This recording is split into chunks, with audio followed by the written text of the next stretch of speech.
a conclusion in this case, and I'm going to be discussing what happened this afternoon.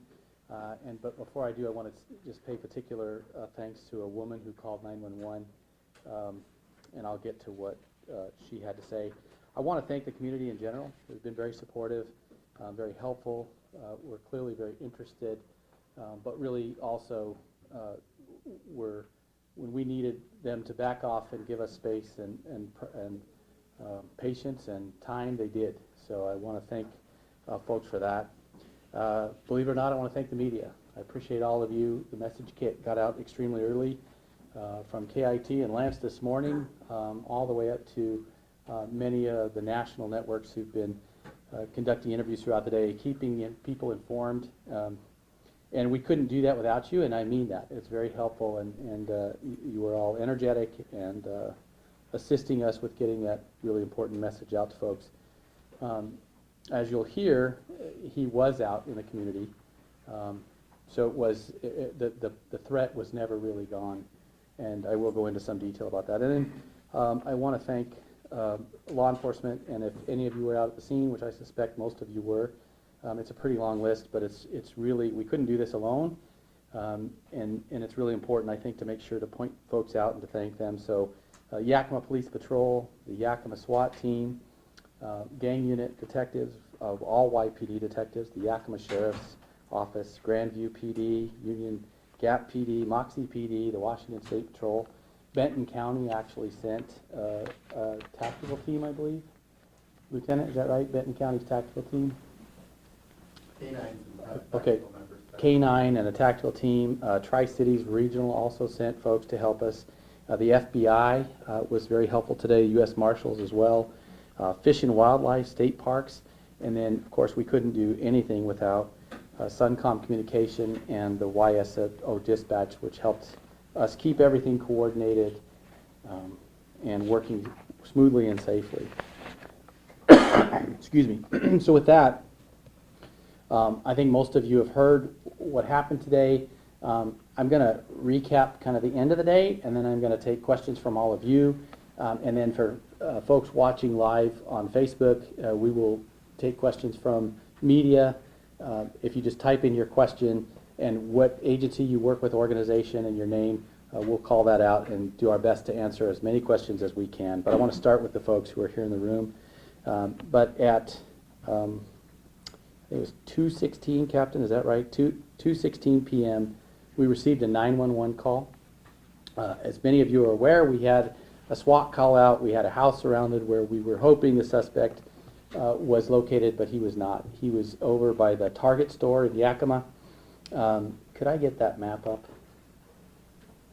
So we have a map here for you all to use. This is the Target store. The front faces the east. And we get a 911 call that says that the suspect had borrowed a woman's phone. He then called his mother, and he made several incriminating statements, including "I killed those people."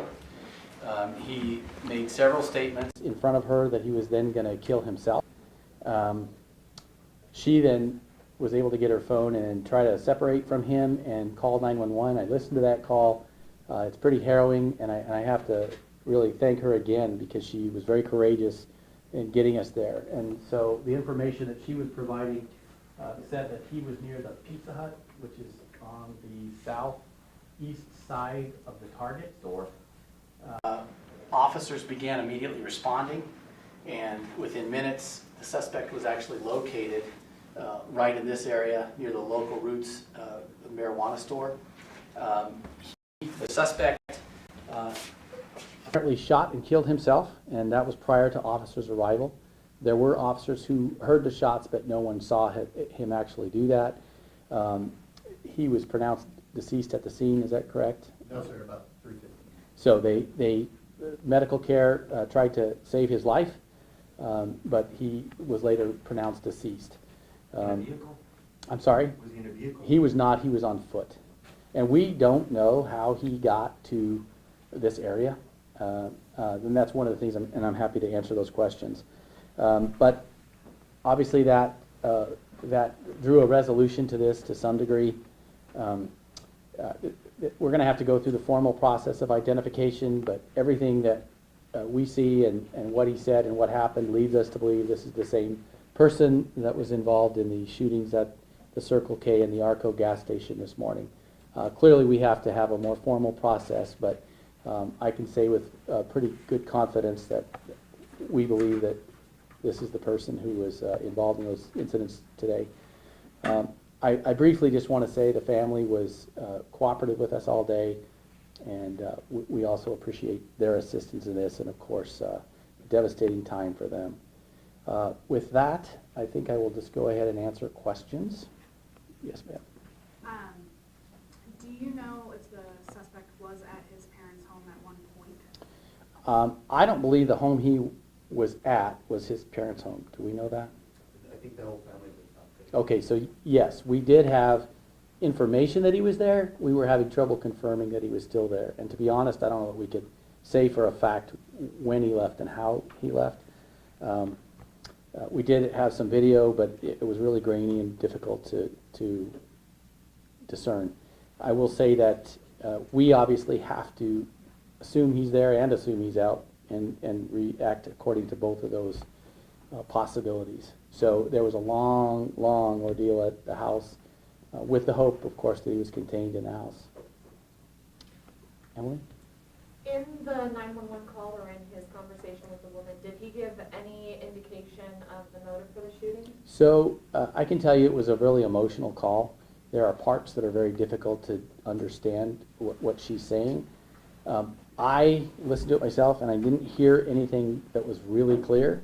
It is possible if we clean that up that we may get more information. But at this time I have no information still. As I told all of you all day, I have no information about why he did this or what was the motive behind all of this. Will you be releasing any information about the 3 killed this morning?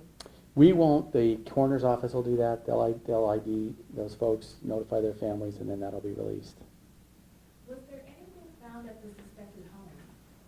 Well, so we have a search warrant. That process will take a long period. So there's not much I could say now because that is a brand new process that we're just getting started on. I will say, and I want to be careful, but the suspect did have a large amount of ammunition and a weapon when he was located by officers. What kind of gun? I don't know, to be honest. It was a handgun. I know that. I think semi-auto. Semi-auto gun. So semi-auto. Did he have it when you found it? There was a gun at the scene. When you see a lot of ammo, how much? I don't know. I mean, that's one of those things that if I said, I would just be guessing. But it was clearly more than a normal person might carry. And Chief, you said he was not found with the self-inflicted gunshot in the car. He was out of the car. He was on foot, and the 911 caller described him walking around. And as he was walking, he was... She said he's walking towards me now. I mean, she was describing, well, she was watching him as this was happening. So she essentially saw him pull the trigger. That I don't know. I don't think so because the Suncom people had asked her to go into business to get safe because she was afraid at that point. And she had no relation to him. She was just Not that we can, not that I know right now. I mean, she said that he had asked her to borrow a phone. She let him, and then she heard a call between him and his mom, and that's when a lot of the details of this were disclosed to her. Yes, ma'am. Who originally informed police that where the suspect was following the shootings? This 911 caller. You mean between the morning and the night? Between the morning and... You know, I don't think I'm going to get into that, to be honest. We did have some tips, some people who gave us tips, but I think at this point it's better to just leave that there. Yes, ma'am. There was initially a thought that there was a 4th person shot. What did the video show that made you guys assume that? So, as often happens, these things, you know, are happening really quickly, and we wanted to get out as much information as we could. So early indications were that there was a person in a car at the Arco gas station and that he fired into that car. We later learned it was his car and that he shot the window of that car in order to get inside because he had locked his keys in the car. So we corrected it as soon as we had that information, but it's one of those things you don't know till you know. Was this suspect known to you all before this, or is this? This is by law one of the areas I have to be a little careful with. So all I can say is that we do have a record of him, and I'll leave it at that. Yes, ma'am. Earlier this morning, you said it was a random act. Do you still believe it? Yeah, so I want to be really clear. I don't think we know, and we may never know. What I can tell you is that what we saw on the video and what was described by witnesses, there was no interaction between him and the people. They were just sitting there getting food and got surprised by this person who came in and, you know, literally as he was opening the door, he started shooting these people. And then after shooting both of them, and remember, he was not masked up. He did nothing to conceal his identity. He walked out, saw somebody else in a car, and shot them.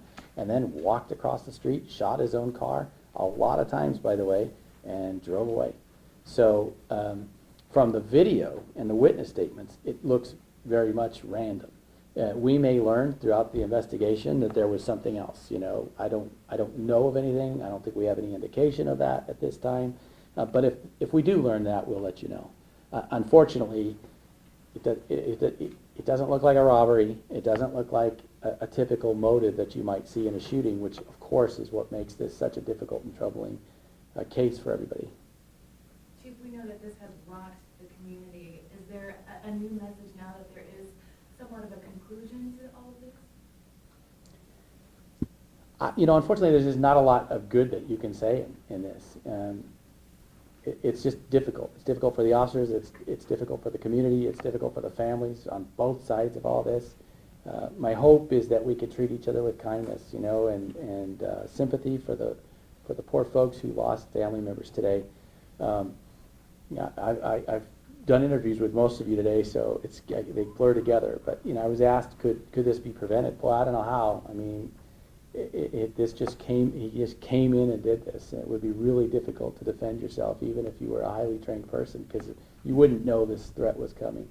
And that makes people uncomfortable. And I think that's why America is uncomfortable right now with a lot of these crazy incidents that are occurring.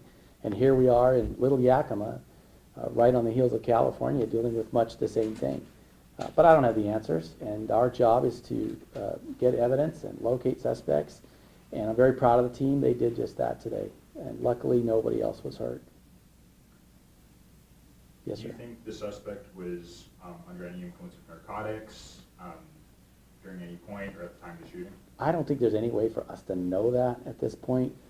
I would suspect that there will be an autopsy, which will probably disclose that. So rather than me speculate, I think it'd be better to wait until we see that. Yes, ma'am. You said that no one else was hurt, but there are gaps in between at this point, what you said, where you know that the suspect was at certain times. Is that going to be part of your investigation moving forward to see if there might have been an incident in between? Clearly. I doubt it, but anything's possible. So, of course, we always have to be open to the possibility of anything. So we will be, and our detectives will be thorough, and there will be a final report, and we'll be able to make that public. Chief, I'm kind of unclear on the mother's role. Mm-hmm. So he gets the call, he uses the phone, calls his mom, she then calls you guys. I don't know if she called us. The woman who called was who lent her phone to The woman him. calls 911. So he borrows this witness's phone. Okay. She allows him to call his mom. She hears that conversation and relates it back to us when she calls 911. Gotcha. Chief, when he is walking towards this woman, is he pointing the gun at her or himself? Now this is just me going off of memory.